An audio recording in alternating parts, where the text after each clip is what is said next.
प्रिय बहनों और भाइयों, बेटे और बेटियों,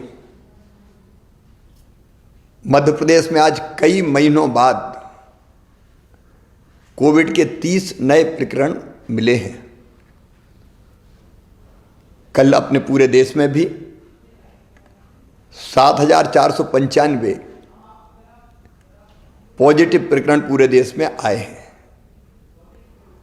और एक बात जो मन में चिंता पैदा करती है, महाराष्ट्र, गुजरात और दिल्ली तीनों राज्यों में पिछले एक सप्ताह से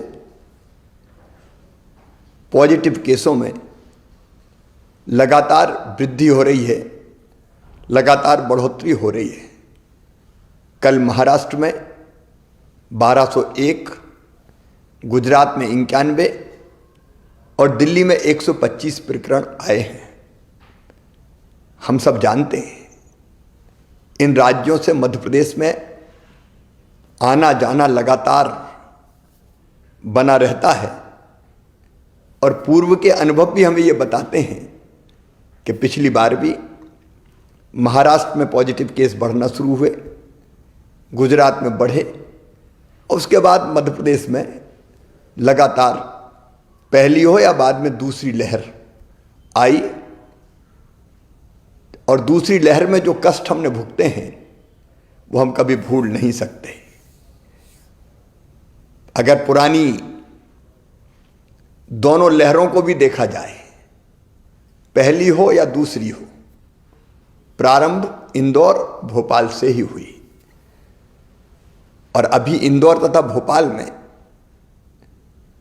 प्रकरण बढ़ के लगभग साप्ताहिक प्रकरण नवंबर महीने की तुलना में दिसंबर में 3 गुने हो गए हैं।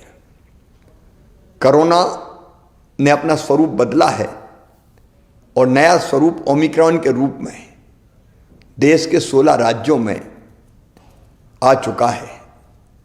इस संभावना से इनकार नहीं किया जा सकता कि मध्य प्रदेश में भी ओमिक्रॉन वायरस के केस मध्य प्रदेश में जल्दी आ जाएं। यदि हम पूरी दुनिया का भी अध्ययन करें और पूरी दुनिया का अनुभव देखें तो ओमिक्रॉन बहुत तेजी से फैलता है। इंग्लैंड में 1 लाख केस प्रतिदिन आ रहे हैं। अमेरिका में भी लगभग 2.5 लाख केस प्रतिदिन आ रहे हैं। यूरोप में भी ओमिक्रॉन बहुत तेजी से बढ़ रहा है। और उपरोक्त सभी कारणों को देखते हुए मुझे अंतर आत्मा से लगता है कि ये सही समय है जब हम सचेत हो जाएं, कोविड की तीसरी लहर को आने से रोकें, तेजी से संक्रमण ना फैले, इसके लिए हर आवश्यक उपाय करें। और इसलिए मेरे प्रिय बहनों और भाइयों, भारत सरकार ने भी कुछ गाइडलाइन जारी की है। मेरी आपसे प्रार्थना है कि अब देर ना करें, मास्क जरूर लगाएं, सोशल डिस्टेंसिंग बनाएं, अनावश्यक भीड़ में ना जाएं, अनावश्यक जमावड़ा ना हो। और अब तक अगर किसी ने वैक्सीन का डोज नहीं लिया, टीका नहीं लगवाया, तो टीका जरूर लगवाएं। पहला लगा लिया हो तो दूसरे में देर ना करें। अगर समय की अवधि पूरी हो गई हो तो तुरंत दूसरा टीका भी लगवाएं। इसके साथ ही हमने पहले ही तय कर दिया था कि स्कूल में जो हमारे बच्चे हैं वो 50% की संख्या में ही जाएंगे ताकि वहाँ सोशल डिस्टेंसिंग बनी रह सके। हम आज एक फैसला और कर रहे हैं कि रात्रिकालीन कर्फ्यू रात 11 बजे से लेके सुबह 5 बजे तक लगा रहेगा।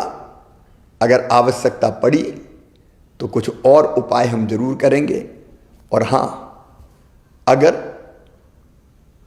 कोविड का कोई पॉजिटिव केस आता है तो घर में अगर पर्याप्त स्थान है तो घर में उसको आइसोलेट करके इलाज करेंगे। और नहीं तो हर हालत में उनको हमको अस्पताल में ही भर्ती कराना चाहिए ताकि परिजन वायरस के संक्रमण से बच सकें। सावधान रहना है, याद रखना सावधानी में ही सुरक्षा है। मेरी प्रार्थना है आप सब सहयोग करें ताकि तीसरी लहर के संकट से हम अपने प्रदेश को बचा पाएं और अपनी जनता की जिंदगी की सुरक्षा कर पाएं। ये आप सबके सहयोग से ही होगा। बहुत बहुत धन्यवाद।